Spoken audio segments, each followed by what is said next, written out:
அனைவருக்கும் இனிய காலை வணக்கம்.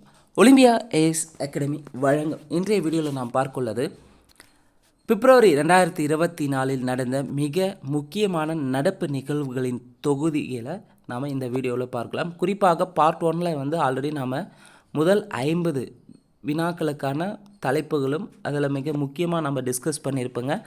அந்த வீடியோவை பார்க்காதவங்க டிஸ்கிரிப்ஷன் அதுக்கான லிங்க் தரப்பட்டுள்ளது, தேவையானவங்க பார்த்துக்காங்க. மேலும் புதிதாக நம்ம சேனலை பார்க்குறவங்க மறக்காமல் சப்ஸ்கிரைப் பண்ணிட்டு பெல் சிம்பிளை கிளிக் பண்ணிவிடுங்க. நீங்கள் பெல் சிம்பிளை கிளிக் பண்ணால் தான் நாங்கள் தொடர்ந்து அப்லோட் பண்ணுற வீடியோஸ் உங்களுக்கு நோட்டிஃபிகேஷனாக வரும். கண்டிப்பாக அப்கமிங்காக வரக்கூடிய எல்லா போட்டித் தேர்வுகளிலும் நடப்பு நிகழ்வு பகுதி மிக முக்கிய பங்காற்றும். அதனால் வீடியோஸை தெளிவாக பாருங்கள். மூவலூர் ராமாமிர்தம் அம்மையார் நினைவு புதுமை பெண் திட்டத்தால் கல்லூரியில் சேரும் மாணவர்களின் எண்ணிக்கை 34% அதிகரித்துள்ளதுன்னு சொல்லிட்டு அனௌன்ஸ்மெண்ட் பண்ணியிருப்பாங்க. மூவலூர் ராமாமிர்தம் அம்மையாருடைய நினைவு புதுமை பெண் திட்டத்தால் கல்லூரியில் சேரும் மாணவர்களின் எண்ணிக்கை எவ்வளவு அதிகரித்துள்ளது? 34%. முதல் இந்து கோயில் பார்த்திங்கன்னா அபுதாபியில் அமைச்சிருப்பாங்க. அபுதாபியில் கட்டப்பட்ட முதல் இந்து கோயிலை பிரதமர் நரேந்திர மோடி திறந்து வைத்தார். ஐக்கிய அரபு அமீரக அதிபர் ஷேக் முகமது பின் ஜயத் அல் நஹ்யானு 2024க்கான உலக அரசாங்க மாநாடு 2024க்கான உலக அரசாங்க மாநாட்டை நடத்திய நாடு எதுன்னு பார்த்தீங்கன்னா ஐக்கிய அரபு அமீரகம். இதில் சிறப்பு விருந்தினராக இந்திய பிரதமர் நரேந்திர மோடி கலந்து கொண்டார். 2024 உலக அரசாங்க மாநாட்டின் தலைப்பு என்ன தலைப்பில் நடைபெற்றதுன்னா எதிர்கால அரசுகளை வடிவமைத்தல் என்ற தலைப்பில் நடைபெற்றது. 54வது கேள்வி நிச்சயமாக அப்கமிங்காக வரக்கூடிய போட்டித் தேர்வில் கண்டிப்பாக எதிர்பார்க்கலாம், அதனால் நோட் பண்ணி வச்சுக்கோங்க. தமிழ்நாட்டின் பொருளாதார வளர்ச்சி 2022-23 ஆண்டுகளில் 8.19% இருக்குது. அதே 2022-23 இந்தியாவின் பொருளாதார வளர்ச்சி 7.24%, 2022-23 தமிழ்நாட்டின் பொருளாதார வளர்ச்சி 8.19% இருந்துள்ளது. இந்தியாவின் பணவீக்கம் 6.65%, அதே தமிழ்நாட்டின் பணவீக்கம் 5.97%. மின்னணு பொருட்கள் ஏற்றுமதியில் 2021-22 தமிழ்நாடு 4வது இடத்துல இருந்தது. அதே 2022-23 தமிழ்நாடு ஃபஸ்ட்டு பிளேஸ்க்கு வந்திருக்கு. இந்தியாவில் 1976 ஆண்டு வரை ஒவ்வொரு மக்கள் தொகை கணக்கெடுப்புக்கு பிறகும் மக்களவை, மாநிலங்களவை மற்றும் சட்டப்பேரவை இடங்கள் மறுநிர்ணயம் செய்யப்பட்டு வந்தன. எப்போது இந்தியாவில் 1976 ஆண்டு வரை பார்த்தீங்கன்னா ஒவ்வொரு மக்கள் தொகை கணக்கெடுப்பு பிறகு மக்களவை, மாநிலங்களவை மற்றும் சட்டப்பேரவை இடங்கள் மறுநிர்ணயம் செய்யப்பட்டு வந்தன. ஆனால் தற்போது 2026 வரை தொகுதியின் எண்ணிக்கையில் எந்த மாற்றமும் செய்யப்படாதுன்னு அனௌன்ஸ்மெண்ட் பண்ணியிருந்தாங்க. அடுத்த கேள்வி புல்வாமா தாக்குதல் தினம் எப்போனா பிப்ரவரி 14, 2019 நடைபெற்றிருக்கு. இதுவும் டிஎன்பிசியில் கேட்டிருக்காங்க. வெள்ளை அறிக்கை சமீபத்தில் வெள்ளை அறிக்கைனா என்னென்னா அரசின் அதிகாரப்பூர்வ ஆவணம் சொல்லலாம். அமைச்சரவையின் ஒப்புதல் இல்லாமல் இந்த வெள்ளை அறிக்கையை வெளியிட முடியாது. ஆவணத்தின் வெளிப்புற பக்கங்கள் வெள்ளை நிறத்தில் இருப்பதால் இதற்கு வெள்ளை அறிக்கை என பெயர். ஒரு குறிப்பிட்ட விவகாரத்தை பற்றி முழுமையாக ஆராய்ந்து அனைத்து விவரங்களையும் வெளிப்படையான அறிக்கையோடு தாக்கல் செய்வதுதான் வெள்ளை அறிக்கை. வெள்ளை அறிக்கை பார்த்திங்கன்னா மத்திய அரசு அனௌன்ஸ்மெண்ட் பண்ணுறேன்னு சொல்லியிருந்தாங்க. ஸோ அது ரிலேட்டடாக செய்தி 2-3 நாள் செய்தித்தாளில் வந்துகிட்டே இருந்தது. ஸோ வெள்ளை அறிக்கைனா என்னன்றது நமக்கு தெரிஞ்சிருக்கணும். பிரிட்டிஷ் அரசு 1922 முதன்முறையாக அறிமுகம் செய்தது வெள்ளை அறிக்கையை. அப்போ எந்த நாடு ஃபஸ்ட்டு வெள்ளை அறிக்கையை அனௌன்ஸ்மெண்ட் பண்ணியிருப்பாங்கன்னா பிரிட்டிஷ் கவர்மெண்ட் தான், இங்கிலாந்து தான். எப்போனா 1922. முதன்முறையாக இந்தியாவில் இவிஎம் பயன்படுத்தப்பட்ட ஆண்டு. இவிஎம் எலக்ட்ரானிக் ஓட்டிங் மெஷினை ஃபஸ்ட்டு இந்தியாவில் பயன்படுத்தினது 1982 தான் பயன்படுத்தியிருப்பாங்க. எந்த சட்டசபைனா கேரளா சட்டசபையில் பயன்படுத்தியிருப்பாங்க. இது ஆல்ரெடி டிஎன்பிசியில் கேட்டிருக்காங்க. 2000 மக்களவை சட்டப்பேரவை தேர்தல் மூலம் இவிஎம்க்கு மாற்றப்பட்டது. 2004 மக்களவை தேர்தலில் 543 தொகுதிகளிலும் இவிஎம் பயன்படுத்தியிருக்காங்க. 2000 முதல் 120+ சட்டப்பேரவை தேர்தல்கள், 4 மக்களவை தேர்தல்கள் இவிஎம் மூலம் தான் நடந்திருக்கு. இதுவரை 300 கோடிக்கு மேற்பட்ட வாக்குகள் இவிஎம் மூலம் செலுத்தப்பட்டுள்ளன. இவிஎம்க்கான விரிவாக்கம் இது கூட ஆல்ரெடி டிஎன்பிசியில் கேட்டிருக்காங்க. இவிஎம்க்கான விரிவாக்கம் எலக்ட்ரானிக் ஓட்டிங் மெஷின். உள்ளாட்சி தேர்தல்களில் மட்டுமே தற்போது வாக்குச்சீட்டு முறையில் தேர்தல் நடைபெறுகிறது. இவிஎம்மின் அதிகபட்ச ஆயுள் காலம் 15 ஆண்டுகள். தயாரிக்கப்படும் இடங்கள் இவிஎம் மிஷின் இந்தியாவில் 2 இடத்துல தான் தயாரிக்கிறாங்க. 1 பெங்களூர்லையும் 2 ஹைதராபாத்தில் தயாரிக்கிறாங்க. தற்போது நடைமுறையில் உள்ள இவிஎம் மாடல் என்னன்னு பார்த்தீங்கன்னா M3 மாடல் இவிஎம். இது 2013-14 அறிமுகம் செய்யப்பட்டது. தெற்கு ரயில்வேயில் டிக்கெட் பரிசராக பணியாற்றும் முதல் திருநங்கை யார்? தெற்கு ரயில்வேயில் டிக்கெட் பரிசுகராக பணியாற்றும் முதல் திருநங்கை சிந்து கணபதி. திண்டுக்கல்லில் ஸ்லீப்பர் கிளாஸ் ரயிலில் பெட்டிகளின் டிடிஆர் நியமனம் செய்யப்பட்டுள்ளார். தமிழ்நாட்டின் முதல் பழங்குடியின சிவில் நீதிபதி என்ற பெருமையை பெற்றவர் ஸ்ரீபதி. ஜவாது மலையைச் சேர்ந்தவங்க தான் இவங்க. இப்போ ரீசெண்டாக செய்தித்தாளில் தொடர்ந்து செய்தித்தாளில் அடுத்து சோசியல் மீடியாவில் வைரலாச்சு. ஸோ இவங்க திருவண்ணாமலை மாவட்டம் புலியூர் கிராமத்தை சேர்ந்தவங்க தான். நம்ம ஏலகிரி மலை, திருப்பத்தூரில் ஏலகிரி மலையில் இவங்க படிச்சிருப்பாங்க. ஸோ பார்த்திங்கன்னா தமிழ்நாட்டின் முதல் பழங்குடியின சிவில் நீதிபதி ஸ்ரீபதி. கண்டிப்பாக எக்ஸாம் பாயிண்ட் ஆஃப் வியூலேருந்து கண்டிப்பாக எதிர்பார்க்கலாம். அடுத்து முத்தமிழ் செல்வியை பற்றி பார்க்கலாம். முத்தமிழ் செல்வி பார்த்திங்கன்னா தென் அமெரிக்க கண்டம் அர்ஜென்டினாவில் 6962 மீட்டர் உயரம் கொண்ட அகான்குவா சிகரத்தில் ஏறி சாதனை படைச்சிருக்காங்க. யார்? முத்தமிழ் செல்வி. ஏற்கனவே ஆசியாவின் எவரெஸ்ட் சிகரத்தில் ஏறிய முதல் தமிழ் பெண் என்ற சாதனையை படைத்திருந்தாங்க முத்தமிழ் செல்வி. இது இல்லாமல் ஐரோப்பாவின் எல்ப்ரஸ் சிகரம், ஆப்பிரிக்காவின் கிளிமாஞ்சரோ சிகரத்தை ஏற்கனவே அடைஞ்சிருக்காங்க. தமிழக அரசு ஸ்பெயின் நாட்டின் அரசுமுறை பயணம் மூலமாக 3440 கோடி முதலீடுகளை ஈட்டியுள்ளது. 30 நகரங்களில் பிச்சைக்காரர்களே இல்லாத நகரமாக மாற்ற மத்திய அரசு இலக்கு நிர்ணயித்துள்ள ஆண்டு 2026. ஸோ 2026க்குள்ள 30 நகரங்களில் பிச்சைக்காரர்களே இல்லாத நகரமாக மாற்ற மத்திய அரசு இலக்கு நிர்ணயித்திருக்காங்க. 64வது முதலாவது டிஜிட்டல் தேசிய கல்வெட்டு அருங்காட்சியகம் எங்கு நிறுவப்பட்டுள்ளது? முதலாவது டிஜிட்டல் தேசிய கல்வெட்டு அருங்காட்சியகம் ஹைதராபாத்தில் நிறுவப்பட்டுள்ளது. பொது சிவில் சட்ட மசோதாவை நிறைவேற்றிய முதல் மாநிலம் உத்தரகாண்ட். ஒருங்கிணைந்த கடல் உயிர்வாழ் பயிற்சி மையம் திறக்கப்பட்டுள்ள இடம் கோவா. பஞ்சு மிட்டாய்களில் வர்ணம் கூட்ட சேர்க்கப்படும் வேதிப்பொருள் ரோட்டமைன் பி என்ற வேதிப்பொருள். கண்டிப்பாக இந்த கேள்வி எதிர்பார்க்கலாம். சமீபத்தில் தமிழ்நாட்டிலே பஞ்சு மிட்டாய்க்கு தடை செஞ்சாங்க. ஸோ இந்த பஞ்சு மிட்டாயில் அந்த கலராக இருக்கிறதுக்கு, ரோஸ் கலர் அந்த கலர் இருக்கிறதுக்கு என்ன கெமிக்கல் ஆட் பண்ணுறாங்கன்னா ரோட்டமைன் பி என்ற கெமிக்கல் ஆட் பண்ணுறாங்க. இது பார்த்திங்கன்னா பல்வேறு பிரச்சனைகளை ஏற்படுத்தக்கூடியதாக இருக்கும். குறிப்பாக புற்றுநோயை ஏற்படுத்தக்கூடிய வகையில் இருக்கிறதுனால பஞ்சு மிட்டாயை தடை செஞ்சுருக்காங்க. உலக பருப்பு தினம் பிப்ரவரி 10. தேசிய பழங்குடியினர் திருவிழா எங்கே நடைபெற்றதுன்னா புதுடெல்லியில் நடைபெற்றது. விவசாயிகளுக்காக நிதிஷ் என்ற கருவியை அறிமுகம் செய்துள்ள மாநிலம் பீகார். ரயில் பாதைகளில் ஏற்படும் யானைகள் உயிரிழப்பை தடுப்பதற்காக AI ஆர்டிஃபிஷியல் இன்டெலிஜென்ஸ் தொழில்நுட்பத்தை பயன்படுத்திய முதல் மாநிலம் தமிழ்நாடு. ரயில் பாதைகளில் ஏற்படும் யானைகள் உயிரிழப்பை தடுப்பதற்காக AI தொழில்நுட்பத்தை பயன்படுத்திய முதல் மாநிலம் தமிழ்நாடு. உலக வானொலி தினம் பிப்ரவரி 13. ஆல்ரெடி கேட்டிருக்காங்க. உலக வானொலி தினம் பிப்ரவரி 13. கங்காதிரி பசுக்களுக்கான நாட்டின் முதல் பாதுகாப்பு மையம். கங்காதிரி பசுக்களுக்கான நாட்டின் முதல் பாதுகாப்பு மையம் வாரணாசியில் தொடங்கப்பட்டுள்ளது. கியாசனூர் வனநோய் என்பது குரங்கு காய்ச்சல். இது 1957 குரங்கு காய்ச்சல் முதலாக ஏற்பட்ட இடம் தான் கியாசனூர். UPI தொடங்கப்பட்ட ஆண்டு 2016. UPI பணப்பரிவர்த்தனை தொடங்கப்பட்ட ஆண்டு 2016. பர்கூர் நாட்டு மாடு இன ஆராய்ச்சி மையத்திற்கு மத்திய அரசு விருது தந்துள்ளது. பர்கூர் நாட்டு மாடு இன ஆராய்ச்சி மையம் எங்கே இருக்குன்னா ஈரோட்டில் உள்ளது. ஐக்கிய அரபு அமீரகத்துக்கும் இந்தியாவுக்கும் இடையே 8 புரிந்துணர்வு ஒப்பந்தங்கள் கையெழுத்தாகியுள்ளன. எது ரிலேட்டடானா பொருளாதார கூட்டு ஒப்பந்தம், எண்ம உள்கட்டமைப்பு, பாரம்பரியம் மற்றும் அருங்காட்சியகம், ருபே கடன் பற்று அட்டைகள் மற்றும் ஐக்கிய அரபு அமீரகத்தின் ஜேவான் அட்டை ஒப்பந்தம் உட்பட 8 ஒப்பந்தங்கள் ஐக்கிய அரபு அமீரகத்துக்கும் இந்தியாவுக்கும் இடையே ஏற்பட்டுள்ளது. சமுதாய வானொலி நிலையங்கள். தற்போது பார்த்திங்கன்னா இந்தியாவில் 481 வானொலி நிலையங்கள் இருக்குது. அடுத்த 3 ஆண்டுகளில் இந்த எண்ணிக்கையை பார்த்திங்கன்னா 1000 அதிகரிக்க இலக்கு நிர்ணயிச்சிருக்காங்க மத்திய அரசு. சமுதாய வானொலி நிலையங்கள் தற்போது 481 இருக்குது. அடுத்த 3 ஆண்டுகளில் 1000 அதிகரிக்க இலக்கு நிர்ணயித்துள்ளது. 17வது மக்களவையில் 100% வருகை பதிவு செய்த உறுப்பினர்கள் யார்? 17வது மக்களவையில் 100% வருகை பதிவு செய்த 2 உறுப்பினர்கள் பிஜேபியை சேர்ந்தவங்க தான். ஒருத்தர் மோகன் மாண்டவியம், 2வது பகீரத் சௌத்ரி. எதிர்பார்க்கலாம், பாலிட்டி ரிலேட்டடான ஒரு கரண்ட் அஃபேர்ஸ் கூட. பிரதமரின் சூரிய வீடு இலவச மின்சார திட்டம். பிரதமரின் சூரிய வீடு இலவச மின்சார திட்டம் பட்ஜெட்டில் அனௌன்ஸ்மெண்ட் பண்ணியிருந்தாங்க 1ஆம் தேதி சொன்னதில். அது எப்போ தொடங்கினாங்கன்னா பிப்ரவரி 13, 2024 தொடங்கி வைத்தவர் இந்திய பிரதமர் நரேந்திர மோடி. எங்கு தொடங்கி வைக்கப்பட்டதுன்னா புதுடெல்லியில் தொடங்கி வைக்கப்பட்டது. வீட்டு மாடிகளில் சூரிய மின் தகடுகளை பொறுத்தும் 1 கோடி குடும்பங்களுக்கு மாதந்தோறும் 300 யூனிட் இலவச மின்சாரம் வழங்கும் திட்டம் தான் இந்த பிரதமரின் சூரிய வீடு இலவச மின்சார திட்டம். எங்கே தொடங்கப்பட்டது? புதுடெல்லியில் தொடங்கப்பட்டது. யார் தொடங்கி வைத்தார்? நரேந்திர மோடி. எப்போ தொடங்கப்பட்டதுன்னா பிப்ரவரி 13 வானொலி தினமான பிப்ரவரி 13 தான் தொடங்கி வைக்கப்பட்டது. இதற்கான இணையதளம் pmsuryagar@gov.in என்ற இணையதளம் தொடங்கப்பட்டுள்ளது. அடுத்து மிக முக்கியமானது வந்து பார்த்திங்கன்னா தேர்தல் நன்கொடை பத்திரங்களை ரத்து செஞ்சுருக்காங்க.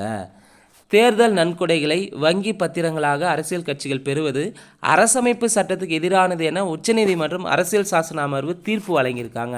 அப்போ எப்போ தீர்ப்பு வழங்கினாங்கன்னா பிப்ரவரி 15, 2024 மிக முக்கியமானதுங்க தேர்தல் பத்திரம். இதை எப்போ அனௌன்ஸ்மெண்ட் பண்ணியிருப்பாங்கன்னா 2018 அப்போதைய நிதியமைச்சராக இருந்த அருண்ஜேட்லி தான் கொண்டு வந்திருப்பார். அருண்ஜேட்லி கொண்டு வந்தார் தேர்தல் நன்கொடை பத்திரங்கள். இதில் என்னென்னா இந்த தேர்தல் நன்கொடை பத்திரங்களில் யார் எந்த கட்சிக்கு எவ்வளோ தந்தாங்க அப்படின்றத இன்னொருத்தருக்கு சொல்லவே தேவையில்லை.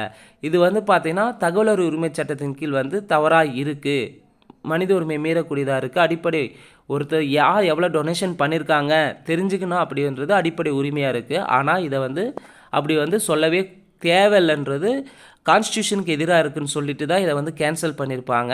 ஸோ ரொம்ப ரொம்ப மிக முக்கியமானது. அதிகபட்சமாக இதில் வந்து டொனேஷன் வாங்க கட்சின்னு பார்த்தீங்கன்னா அது பிஜேபி கட்சி தான்.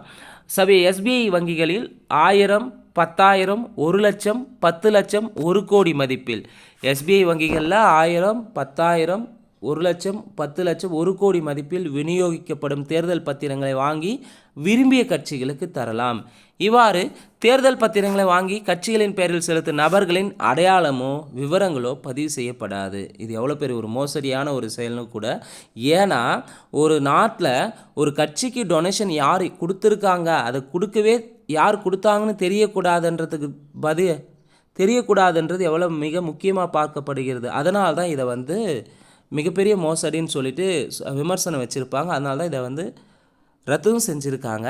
இந்த முறை அறிமுகம் செய்யப்பட்டது முதல் பிஜேபிக்கு தான் அதிக நன்கொடைகள் வந்து கிடைச்சிருக்கு. இந்த தீர்ப்பை பார்க்கலாம்.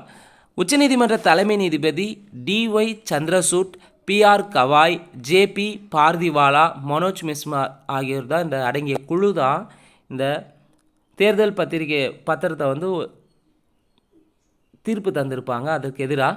இது தகவல் அறிவு உரிமை சட்டம் மற்றும் அரசமைப்பு சட்டப்பிரிவு 19(1) கீழ் பேச்சுரிமை மற்றும் கருத்துரிமை மீறும் வகையில் தேர்தல் பத்திர நடைமுறை உள்ளது.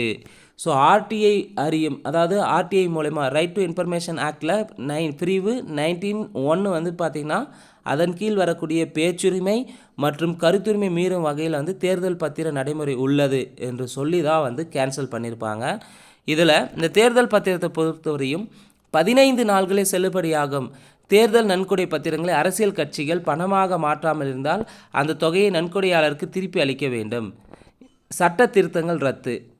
இந்த நன்கொடை நடைமுறைக்காக மக்கள் பிரதிநிதித்துவ சட்டம் மற்றும் வருமான வரி சட்டம் உள்ளிட்ட பல்வேறு சட்டங்களில் மத்திய அரசு திருத்தங்களை மேற்கொண்டது சட்ட விரோதம் அப்படின்னு சொல்லிட்டு உச்சநீதிமன்றம் சொல்லியிருக்காங்க. நம்ம சொல்ல கிடையாது, உச்சநீதிமன்றமே சொல்லியிருப்பாங்க.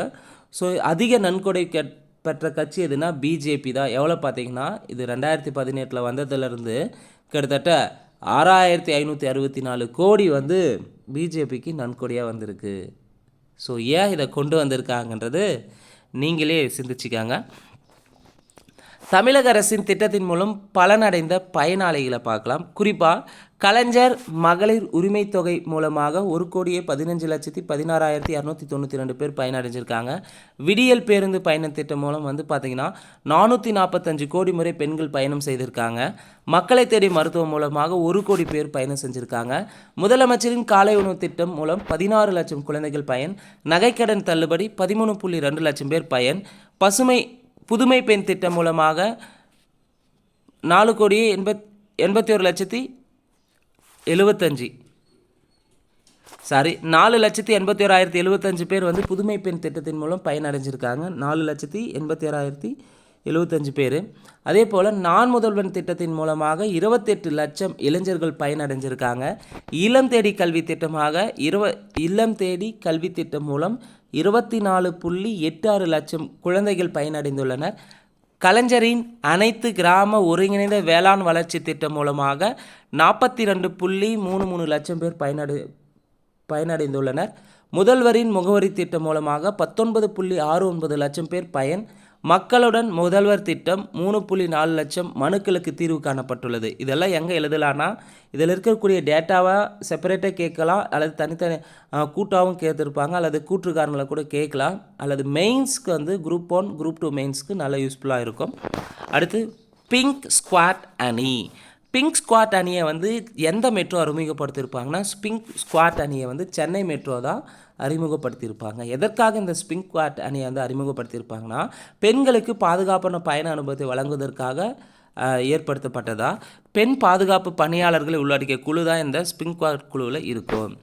2024 கலை விருது.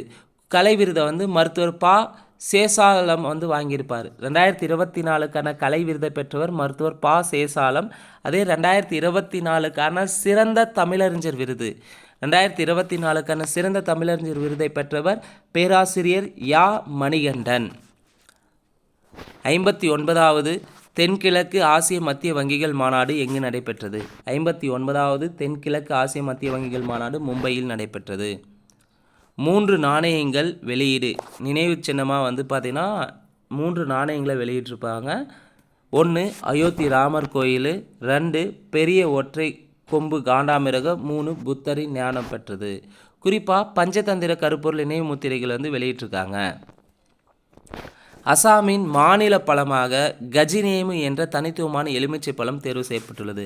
அசாமின் மாநில பழம் கஜி நேமு என்ற தனித்துவமான எலுமிச்சை. தமிழ்நாடு 2024 டேட்டாவை பார்க்கலாம். தமிழ்நாடை பொறுத்தவரையும் இந்திய பொருளாதாரத்துக்கு 9% பங்களிப்பை தமிழ்நாடு தருகிறது. கண்டிப்பாக எதிர்பார்க்கலாங்க, தெளிவாக படித்து வச்சுக்காங்க, கண்டிப்பாக எதிர்பார்க்கலாம். இந்தியாவின் மொத்த உள்நாட்டு உற்பத்தி அளவில் தமிழ்நாடு செகண்ட் பிளேஸ். ஒட்டுமொத்த நாட்டின் வளர்ச்சி 7.2 இருக்கும்போது தமிழ்நாட்டின் வளர்ச்சி 8.19% இந்திய அளவில் பணவீக்கம் 6.65% இருக்கும்போது தமிழ்நாட்டில் பணவீக்கம் 5.97% குறைந்துள்ளது. ஏற்றுமதி தயார்நிலை குறியீட்டில் இந்தியாவிலேயே தமிழ்நாடு முதலிடம் வகிக்கிறது. தொழில் முதலீட்டுக்கு உகந்த மாநிலமாக 14வது இடத்தில் இருந்த தமிழ்நாடு 3வது இடத்திற்கு முன்னேற்றம் அடைந்துள்ளது. கல்வியில் நாட்டிலே 2வது இடத்திற்கு தமிழ்நாடு உயர்ந்துள்ளது. புத்தாக்க தொழில்கள் வரிசையில் நாட்டிலேயே தமிழ்நாடு முதலிடத்தில் உள்ளது. மின்னணு பொருட்கள் ஏற்றுமதியில் தமிழ்நாடு முதலிடத்தில் உள்ளது. கண்டிப்பாக இந்த டேட்டா வந்து கேட்பாங்க, நிச்சயமாக நோட் பண்ணி வச்சுக்கோங்க. அடுத்து மகளிர் ஆசிய பேட்மிண்டன் போட்டி. மகளிர் ஆசிய பேட்மிண்டன் போட்டி நிச்சயமாக எதிர்பார்க்கல, ஏன்னா முதல் முறையாக வந்து இந்திய அணிகள் சாம்பியன் பட்டத்தை வின் பண்ணியிருக்காங்க. ஸோ மகளிர் ஆசிய பேட்மிண்டனில் இதுவரை வந்து பார்த்திங்கன்னா அணிகள் பிரிவில் வந்து வின் பண்ணதே கிடையாது. ஸோ முதல் முறையாக வந்து வெற்றி பெற்றது மிக முக்கிய பங்களிப்பாக இருக்கக்கூடியதாக இருக்குது. இது எங்கே நடைபெற்றதுன்னா மலேசியாவில் செலாங்கோர் நகரில் நடைபெற்றது. ஆசிய பேட்மிண்டன் அணிகள் சாம்பியன் பட்டத்தை முதன்முறையாக கைப்பற்றி வரலாறு படைத்தனர் இந்திய மகளிர் அணி. குறிப்பாக PV சிந்து, காயத்ரி, அடுத்து பிரியா சுருதி மிஸ்ரா ஆகியோர் இந்த குழுவில் இருக்காங்க. அடுத்து வளரிளம் பருவ சிறுமிகள் கர்ப்பம் தரிப்பதில் வந்து வளரிளம் பருவ சிறுமிகள், அதாவது சின்ன சின்ன வயசில் 18 வயசுக்குள்ளே 18 to 20 வயசுக்குள்ளே திருமணத்தை செய்து அதன் மூலயமா கர்ப்பம் தரிப்பதில் முதலீடு வைக்கும் மாவட்டம் எதுனா தருமபுரி மாவட்டம் தாங்க. வளரிளம் பருவ சிறுமிகள் கர்ப்பம் தரிப்பதில் முதலிடம் பெறும் மாவட்டம் தருமபுரி. 2021-23 காலகட்டத்தில் தருமபுரியில் மட்டும் எவ்வளோ பேர் வந்து பார்த்திங்கன்னா கர்ப்பம் தரிச்சிருக்காங்கன்னா 3249, கரூரில் 1057, வேலூரில் 921. கலைஞர் விளையாட்டு உபகரணங்கள் வழங்கும் திட்டம். கலைஞர் விளையாட்டு உபகரணங்கள் வழங்க திட்டம் எங்கே தொடங்கப்பட்டதுன்னா மதுரையில் தொடங்கப்பட்டது, யாதவர் கல்லூரியில். அமைச்சர் உதயநிதி ஸ்டாலின் அவர்கள் தான் தொடங்கி வைத்தார். இதற்காக 86 கோடி நிதி ஒதுக்கப்பட்டுள்ளது. குறிப்பாக 12620 கிராம ஊராட்சிகளுக்கும் 12620 கிராம ஊராட்சிகளுக்கும் 33 வகையான விளையாட்டு உபகரணங்கள் வழங்கப்படும். அப்போ தமிழ்நாட்டில் எத்தனை கிராம ஊராட்சிகள் இருக்குன்னா 12620 கிராம ஊராட்சிகள் உள்ளன. மதுரையில் ஒலிம்பிக் அகாடமி தொடங்கப்படும் 6 கோடியில் சொல்லியிருப்பாங்க. அடுத்து தமிழக அரசினுடைய 2024-25 ஆண்டுக்கான நிதிநிலை அறிக்கையை பார்க்கலாம். ரொம்ப முக்கியமானது கூட. தாக்கல் செய்தவர் நிதியமைச்சர் தங்கம் தென்னரசு. இந்த ஆண்டுக்கான நிதிநிலை அறிக்கை எப்போ தாக்கல் செய்யப்பட்டதுன்னா பிப்ரவரி 19 தாக்கல் செய்யப்பட்டது. இந்த நிதி அறிக்கையினுடைய தலைப்பு என்ன தலைப்புன்னு பார்த்தீங்கன்னா, தடைகளை தாண்டி வளர்ச்சியை நோக்கி என்ற தலைப்பில் பட்ஜெட் வந்து வெளியிட்டிருக்காங்க. கண்டிப்பாக இதனுடைய என்ன தலைப்பில் வந்து வெளியிடப்பட்டது 2024-25க்கான நிதி பட்ஜெட் வந்து பார்த்திங்கன்னா, தடைகளை தாண்டி வளர்ச்சியை நோக்கி என்ற தலைப்பில் வெளியானது. இதில் மாபெரும் தமிழ் கனவு என்னும் 7 சிறப்பு அம்சங்கள் வந்து இடம்பெற்றிருக்கு. மாபெரும் தமிழ் கனவில் எத்தனை சிறப்பு அம்சம்னா 7 சிறப்பு அம்சங்கள். 1 சமூக நீதி, 2 கடைக்கோடி மனிதருக்கும் நல்வாழ்வு, 3 உலகை வெல்லும் இளைய தமிழகம், 4 அறிவு பொருளாதாரம், 5 சமத்துவ நோக்கில் மகளிர் நலம், 6 பசுமை வழி பயணம், 7 தாய் தமிழும் தமிழர் பண்பாடும். அதே போல் இதற்கான இலச்சினை வெளியிட்டிருக்காங்க. பட்ஜெட்டுக்கான இலச்சினை தடைகளை தாண்டி வளர்ச்சியை நோக்கி. திருக்குறளோடு தொடங்கியிருப்பார் தனது உரையை நிதியமைச்சர் தங்கம் தென்னரசு. என்ன திருக்குறள்னு பார்த்தீங்கன்னா, காட்சி கெளியன் கடுஞ்சொல்லன் அல்லனில் மீக்கூறும் மன்னன் நிலம். காட்சி கெளியன் கடுஞ்சொல்லின் நல்லனில் மீக்கூறும் மன்னன் நிலம். கேள்வி எதிர்பார்க்கலாங்க. 2024-25க்கான தமிழக பட்ஜெட்டில் எந்த குறள் மேற்கோளாக காட்டி நிதியமைச்சர் தங்கம் தென்னரசு தொடங்கி வைத்தார்னு பார்க்கலாம். காட்சி கெளியன் கடுஞ்சொல்லன் அல்லேனில் மீக்கூறும் மன்னன் நிலம். இந்த பட்ஜெட்டினுடைய சிறப்பு அம்சங்களை பார்க்கலாம். தமிழ் புதல்வன் திட்டம் ரொம்ப ரொம்ப முக்கியமாக கவனம் பெற்ற ஒரு திட்டமும் கூட தமிழ் புதல்வன் திட்டம். இது என்னன்னு பார்த்தீங்கன்னா, எப்படி பெண்களுக்கு 6 முதல் 12ஆம் வகுப்பு வரை அரசு பள்ளியில் படித்த பெண்களுக்கு வந்து கல்லூரி சேரும்போது மாதம் 1000 ரூபாய் வழங்குவது போல், அதே போல் ஆண் மாணவர்களுக்கு வந்து பார்த்திங்கன்னா வழங்க போகிறாங்க. அதுதான் வந்து பார்த்திங்கன்னா மிக முக்கியமானது. தமிழ் புதல்வன் திட்டம் அரசு பள்ளிகளில் 6 முதல் 12ஆம் வகுப்பு வரை படித்து உயர்கல்வியில் சேரும் மாணவர்களின் கல்வியை மெருகேற்ற வந்து மாதம் 1000 ரூபாய் வழங்கும் திட்டம் தான் தமிழ் புதல்வன் திட்டம். அதே போல் ஒலிம்பிக் பயிற்சி மையங்கள் தமிழ்நாட்டில் 4 இடங்களில் வந்து ஒலிம்பிக் பயிற்சி மையங்கள் அமைக்கப்படும். எங்கெங்கன்னா சென்னை, திருச்சி, மதுரை, நீலகிரியில். சென்னை, திருச்சி, மதுரை, நீலகிரியில் 4 ஒலிம்பிக் பயிற்சி மையங்கள் நிறுவப்படும். சிலப்பதிகாரம், மணிமேகலை உள்ளிட்ட நூல்களை மேலும் 25 மொழிகள் மொழிபெயர்ப்பு செய்ய 2 கோடி ஒதுக்கீடு செஞ்சுருக்காங்க. அடுத்த 3 ஆண்டுகளில் 600 புதிய நூல்கள் தமிழில் வெளியிடப்படும். தமிழ் மொழியை நவீனப்படுத்த AI உள்ளிட்ட புதிய தொழில்நுட்பங்களை ஊக்குவிக்க 5 கோடி ஒதுக்கீடு செய்யப்பட்டுள்ளது. குறிப்பாக முசிறி, தொண்டி ஆகிய இடங்களில் அகழாய்வுகள் மேற்கொள்ள போகிறாங்க. அப்போது 2024-25 தமிழக பட்ஜெட்டில் எந்தெந்த இடங்களில் அகழாய்வு மேற்கொள்ளப்படும் சொல்லியிருந்தாங்க? முசிறி, தொண்டி. தூத்துக்குடி மாவட்டம் குலசேகரன்பட்டினத்தில் விண்வெளி தொழில் பூங்கா அமைக்கப்படும் சொல்லியிருக்காங்க. தமிழக அரசின் வருவாய் பற்றாக்குறை 2023-24 37,540 கோடியாகும். 2024-25 44,907 கோடியாகும் உள்ளது. தஞ்சாவூர் செங்கிட்பட்டியில் புதிய சிப்காட் பூங்கா 120 கோடியில் முதலீடு செய்ய போகிறாங்க. அதே போல் ஜவுளி பூங்கா விருதுநகர்லையும் சேலத்தில் அமையுள்ளது. தொழில் புத்தாக்க மையம் மதுரையில் 25,000 சதுர அலகுகள் வந்து பார்த்திங்கன்னா சதுர அடியில் வந்து தொடங்க போகிறாங்க. பள்ளிகளில் 15,000 ஸ்மார்ட் கிளாஸஸ் வந்து 300 கோடி மதிப்பீட்டில் செயல்படுத்த போகிறாங்க. இளம் தேடி கல்வி திட்டத்துக்கு 100 கோடியும் ஒதுக்கியிருக்காங்க. அடுத்து வள்ளலார் சர்வதேச மையம் எங்கு அமையுள்ளது? இதுக்கு தமிழக முதல்வர் வந்து அடிக்கல் நாட்டியிருப்பார். வள்ளலார் சர்வதேச மையம் வடலூரில் தான் அமையுள்ளது. இதற்காக 99.90 கோடி ஒதுக்கீடு செஞ்சுருக்காங்க. 58வது ஞானப்பீட விருதுகள் ஆல்ரெடி நம்ம தனியாகவே பார்த்துருப்போங்க. சரி, இதை வந்து யார் வாங்கியிருக்காங்கன்றதை பார்த்துக்கலாம். 58வது ஞானப்பீட விருது நிச்சயமாக கண்டிப்பாக கேட்கலாம். ஆல்ரெடி டிஎன்பிசியில் கேட்டிருக்காங்க. லாஸ்ட்டாக 2023க்கான 58வது ஞானப்பீட விருதை பெற்றவங்க 2 பேர். ஒருத்தர் உருது கவிஞர் குஸ்ஸாரும், 2வது ராம்பத்ர சாரியா. சமஸ்கிருத அறிஞர் ராம்பத்ர சாரியா. தமிழ்நாட்டின் முதல் மினி டைட்டில் பூங்கா கண்டிப்பாக எதிர்பார்க்கலாம்.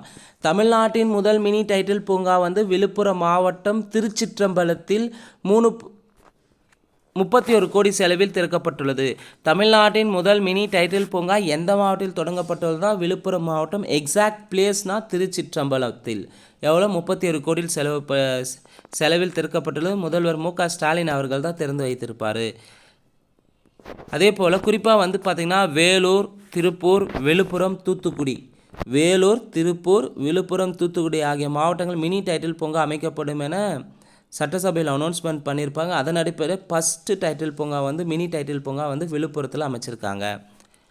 விழுப்புரம் மாவட்டம் வானூர் வட்டம் திருச்சிற்றம்பலம் கிராமத்தில் 31 கோடி செலவில் 63,000 சதுர அடி பரப்பில் திறக்கப்பட்டுள்ளது. திருச்சி மாவட்டம் நவல்பட்டியில் எல்காட் சார்பில் 80.55 கோடி முதலீட்டில் சிறப்பு பொருளாதார மண்டலமும் உருவாக்கப்பட்டுள்ளது. GSLV F-14 ராக்கெட் சமீபத்தில் இஸ்ரோ சார்பில் ஏவப்பட்ட ராக்கெட் தான் வெற்றிகரமாக அமைந்துள்ளது. இதுக்காக எப்போ ஏவப்பட்டதுன்னா February 17, 2024. குறிப்பாக இந்த GSLV F-14 ராக்கெட் எதுக்காக லான்ச் பண்ணியிருப்பாங்கன்னா வானிலை மாறுபாடுகளை கண்காணிப்பதற்காக அதிநவீன இன்சாட் 3DS செயற்கைக்கோள் தான் வந்து லான்ச் பண்ணியிருக்காங்க. இன்சாட் 3DS செயற்கைக்கோளை லான்ச் பண்ண நாள் தான் February 17 ராக்கெட்டை பற்றி கேட்டாலும் சரி, இல்லை இன்சாட் 3D செயற்கைக்கோளை பற்றி கேட்டாலும் சரி, லான்ச் பண்ண டேட்டு February 17. இதனுடைய வடிவமைப்பு மத்திய புவி அறிவியல் அமைச்சகத்தின் நிதி பங்களிப்பின் கீழ் வந்து இஸ்ரோ வடிவமைச்சிருப்பாங்க. ஏவப்பட்ட இடம் சதீஷ் தவான் ஆய்வு மையம், ஸ்ரீஹரிகோட்டா. இன்சாட் 3DS செயற்கைக்கோளை பற்றி பார்க்கலாம். இது 253 கிலோமீட்டர் தொலைவில் நிலைநிறுத்தப்பட்டது. மத்திய புவி அறிவியல் துறை, இந்திய வானியல் ஆராய்ச்சி மையம், வானிலை முன்னறிவிப்புக்கான தேசிய மையம், தேசிய கடல்சார் ஆராய்ச்சி நிறுவனம் ஆகியவற்றின் பயன்பாட்டுக்காக விண்ணில் செலுத்தப்பட்டுள்ளது. தரை மற்றும் கடல் பரப்பில் ஏற்படும் மாறுபாடுகளை ஆய்வு செய்து துல்லியமான தட்பவெப்பநிலை மற்றும் வானிலை தரவுகளை இதன் மூலமாக பெற முடியும். இதன் மூலம் வானிலை முன்னெச்சரிக்கைகளையும் பேரிடர் எச்சரிக்கைகளையும் நிகழ்நேரத்தில் சரியாக தர முடியும். இன்சாட் 3D செயற்கைக்கோள் ஏற்கனவே வந்து பார்த்திங்கன்னா வானிலை மாறுபாடுகளை அறிவதற்காக இன்சாட் 3D செயற்கைக்கோள் வந்து 2013 ஏவப்பட்டது. 2016 இன்சாட் 3DR செயற்கைக்கோள் வந்து விண்ணில் நிலைநிறுத்தினாங்க. அடுத்து மொத்த எடை, இந்த இன்சாட் 3DS செயற்கைக்கோளுடைய மொத்த எடை 2274 கிலோ உடையது. இன்சாட் 3DS செயற்கைக்கோளில் 6 இமேஜிங் சாதனங்கள் உள்பட 25 விதமான ஆய்வு கருவிகள் பொருத்தப்பட்டுள்ளன. இன்சாட் 3DS செயற்கைக்கோளின் ஆயுட்காலம் எவ்வளோன்னு பார்த்தீங்கன்னா 10 ஆண்டுகள். GSLV F-14 ராக்கெட்டை பற்றி பார்க்கலாம். இது 51.7 மீட்டர் உயரமும் அதிநவீன கட்டமைப்பு கொண்டது. இந்த வகை ராக்கெட்டுகளை விண்வெளி ஆய்வு திட்டங்களுக்கு இஸ்ரோ பயன்படுத்தி இது 16வது முறையாகும். அதில் முழுவதும் உள்நாட்டிலேயே தயாரிக்கப்பட்ட கிரையோஜெனிக் என்ஜின் மூலம் வெற்றிகரமாக ராக்கெட்டை விண்ணில் செலுத்தியிருப்பது இது 10வது முறை. இஸ்ரோ தலைவர் யாருன்னு பார்த்தீங்கன்னா தற்போது இஸ்ரோ தலைவர் சோம்நாத். தமிழ்நாட்டில் பஞ்சு மிட்டாய் விற்பனைக்கு தடை செஞ்சுருக்காங்க. பஞ்சு மிட்டாய்க்கு அடர் இளஞ்சிவப்பு நிறத்தை ஏற்படுத்த நச்சு வேதிப்பொருளான ரோட்டமைன் பி என்ற செயற்கை நிறமூட்டி பயன்படுத்தப்படுகிறது. ரோட்டமைன் பியை பற்றி பார்க்கலாம். ரோட்டமைன் பி வந்து பார்த்திங்கன்னா ஜவுளித்துறையில் சாய தொழிலுக்கு பயன்படுத்தப்படும் நச்சு வேதிப்பொருள் தாங்க ரோட்டமைன் பி. இது நம்ம பாடியில் போச்சுன்னா புற்றுநோய்க்கு வழிவகுக்கக்கூடியதாக இருக்கும். சென்னை IIT 2023 மட்டும் 300 காப்புரிமைகள் பெற்று இரட்டிப்பு சாதனையை படைத்துள்ளது. 2022 156 பொருட்களுக்கு காப்புரிமை வாங்கியிருக்காங்க. மூத்த குடிமக்கள் பராமரிப்பில் சீரமைப்பு அறிக்கை வெளியீட்டு அமைப்பு நிதி ஆயோக் வெளியிட்டிருக்காங்க. இந்தியாவில் தற்போது 140 கோடி மக்கள் தொகையில் 10% மூத்த குடிமக்கள் உள்ளனர். இந்தியாவில் தற்போது 140 கோடி மக்கள் தொகையில் 10% மூத்த குடிமக்கள் இருக்காங்க. 2050 மூத்த குடிமக்கள் எண்ணிக்கை 19.5% அதிகரிக்கும் என நிதி ஆயோக் அனௌன்ஸ்மெண்ட் பண்ணியிருக்காங்க. ரைசினா உரையாடல் வந்து எங்கு நடைபெற்றதுன்னா புதுடெல்லியில் நடைபெற்றது. இதற்கு தலைமை விருந்தினராக கிரீஸ் நாட்டின் பிரதமர் கிரியகோஸ் மிட்சோடாகிஸ் வந்து தலைமை தாங்கியிருப்பாங்க. Kyriakos Mitsotakis. பாகிஸ்தானின் பஞ்சாப் மாகாணத்துக்கு தேர்வு செய்யப்பட்ட முதல் பெண் முதல்வர் என்ற பெருமையை பெற்றார் மரியம் நவாஸ். பாகிஸ்தானில் பஞ்சாப் மாகாணத்துக்கு முதல் பெண் முதல்வராக தேர்வு செய்யப்பட்ட மரியம் நவாஸ் எதிர்பார்க்கலாம். இந்தியாவின் முதல் ஹெலிகாப்டர் அவசர மருத்துவ சேவை உத்தரகாண்ட் ஸ்டேட்டில் தொடங்கியிருக்காங்க. இந்தியாவின் முதல் ஹெலிகாப்டர் அவசர மருத்துவ சேவை உத்தரகாண்ட். பறவை காய்ச்சல் வைரஸ் H5N1 வைரஸ் வான்மித்ரா திட்டத்தை தொடங்கியுள்ள மாநிலம் ஹரியானா மாநிலம். ஜல்ஜீவன் திட்டத்தின் கீழ் 100% வீடுகளுக்கு குழாய் நீர் இணைப்புகளை வழங்கிய முதல் வடகிழக்கு மாநிலம் எது? அருணாச்சல பிரதேசம். ஜல்ஜீவன் திட்டத்தின் கீழ் 100% வீடுகளுக்கு குழாய் நீர் இணைப்புகளை வழங்கிய முதல் வடகிழக்கு மாநிலம் அருணாச்சல பிரதேசம். டெஸ்ட் கிரிக்கெட்டில் 500 விக்கெட்டுகளை வீழ்த்திய 2வது இந்திய வீரர் என்ற பெருமையை பெற்றார் ரவீந்திர அஸ்வின். தேர்தல் பத்திரை நடைமுறையை கொண்டு வந்தவர் அருண்ஜேட்லி. அப்போதைய நிதியமைச்சராக இருந்திருப்பார். 2018 முழுமையாக நம்ம பார்த்துருப்போங்க. இதை பற்றி இந்தியா கத்தார் இடையே LNG இறக்குமதிக்கான $78 பில்லியன் அமெரிக்க டாலர் மதிப்பில் ஒப்பந்தம் செய்யப்பட்டுள்ளது. தெற்கு ரயில்வேயின் முதல் திருநங்கை டிக்கெட் பரிசோதகர் TTE சிந்து கணபதி. குழந்தைகள் பெற்றோருடன் ஒரு குடும்பமாக வளர்வதற்கான அவசியம் பற்றியும் குழந்தை வளர்ப்பு பாரம்பரிய சேவை பற்றியும் விழிப்புணர்வு ஏற்படுத்தும் வகையில் தமிழக அரசு வெளியிட்டுள்ள குறும்படம் நிழல் மற்றும் விதை குறும்படம். இந்தியாவின் முதல் மர செயற்கைக்கோளை ஜப்பான் மற்றும் அமெரிக்க நாடுகள் விண்ணில் செலுத்த உள்ளது. இந்தியாவின் முதல் மர செயற்கைக்கோளை ஜப்பானும் அமெரிக்காவும் சேர்ந்து விண்ணில் செலுத்த போகிறாங்க. வேலையில்லா இளைஞர்களுக்கு வட்டியில்லா கடன் அளிக்கும் ஸ்வயம் திட்டத்தை தொடங்கியுள்ள மாநிலம் ஒடிசா ஸ்டேட். இந்தியாவின் முதல் முப்படை தளபதியான பிபின் ராவத்தின் சிலை எங்கு திறக்கப்பட்டுள்ளது? டேராடூனில் திறக்கப்பட்டுள்ளது. இந்தியாவின் முதல் முப்படை தளபதியான பிபின் ராவத்தின் சிலை டேராடூனில் திறக்கப்பட்டுள்ளது. தரிசு நிலங்களை விவசாய நிலமாக மாற்ற நிதி ஆயோக் தொடங்கியுள்ள திட்டத்தின் பெயர் என்ன? தரிசு நிலங்களை விவசாய நிலமாக மாற்ற நிதி ஆயோக் தொடங்கியுள்ள திட்டத்தின் பெயர் க்ரோ இனிஷியேட்டிவ் பிளான். ஒரே நாடு ஒரே தேர்தல் முறைக்கு எதிராக சட்டமன்றத்தில் தீர்மானத்தை நிறைவேற்றியுள்ள முதல் மாநிலம் எது? தமிழ்நாடு. ஒரே நாடு ஒரே தேர்தல் நடைமுறைக்கு எதிராக சட்டமன்றத்தில் தீர்மானத்தை நிறைவேற்றியுள்ள முதல் மாநிலம் தமிழ்நாடு. பாலக்கோடு உழவர் சந்தைக்கு நல்ல பழங்கள் மற்றும் காய்கறி சந்தை என்னும் சான்றிதழ் வழங்கப்பட்டுள்ளது. பாலக்கோடு உழவர் சந்தை எந்த மாவட்டத்தில் இருக்குன்னா தருமபுரி மாவட்டம். தேர்தல் பத்திரங்கள் நடைமுறைக்கு வந்த ஆண்டு 2018. நீர் போராளி விருதை பெற்ற நகரம் எது? நீர் போராளி விருதை பெற்ற நகரம் நொய்டா நகரம். 2024 எதிர்கால இந்தியா திறன் உச்சி மாநாடு எங்கு நடைபெற்றது? 2024 ஆண்டுக்கான எதிர்கால இந்தியா திறன் உச்சி மாநாடு அசாமில் நடைபெற்றது. நாட்டின் சிறந்த முதல்வர்கள் பட்டியலில் முதலிடம் பிடித்தவர் நவீன் பட்நாயக். ஒடிசா மாநில முதல்வரான நவீன் பட்நாயக் தான் நாட்டின் சிறந்த முதல்வர் பட்டியலில் முதலிடம் பிடித்துள்ளார். இந்திய விமானப்படை வாயு சக்தி 2024 எனும் போர் பயிற்சி ராஜஸ்தான் மாநிலத்தில் நடைபெற்றது. தமிழக மாணவர்கள் ஆங்கிலம் கற்க உருவாக்கப்பட்டுள்ள இணையதளம். தமிழக மாணவர்கள் ஆங்கிலம் கற்க உருவாக்கப்பட்டுள்ள இணையதளம் மொகில் tnschool.gov.in. தமிழக மாணவர்கள் ஆங்கிலம் கற்க உருவாக்கப்பட்டுள்ள இணையதளம் எதிர்பார்க்கலாம். புதிய பசு கொள்கையை அறிவித்துள்ள மாநிலம் எது? மத்திய பிரதேசம். புதிய பசு கொள்கையை அறிவித்துள்ள மாநிலம் மத்திய பிரதேசம். தேர்தல் தொடர்பான முறைகேடுகள் பண விநியோகம் நடைபெற்றால் விஜில் என்ற மொபைல் ஆப் மூலம் புகார் அளிக்கலாம். இந்தியாவின் முதல் உள்நாட்டு தனியார் உளவு செயற்கைக்கோளை விண்ணில் செலுத்துகிறது ஸ்பேஸ் எக்ஸ் நிறுவனம். பிரான்ஸ் நாட்டின் உயரிய விருதான செவாலிய விருதை பெற்றவர் யார்? சமீபத்தில் இந்த ஆண்டு பார்த்தீங்கன்னா பிரான்ஸ் நாட்டின் உயரிய விருதான செவாலிய விருது வழங்கப்பட்டுள்ளது. யாருன்னா சசி தரூருக்கு வழங்கப்பட்டுள்ளது. எதிர்பார்க்கலாம். கர்நாடக மாநிலத்தில் பள்ளி மாணவர்களுக்கு சிறுதானிய சத்து மாவு பானம் வழங்கப்படும்.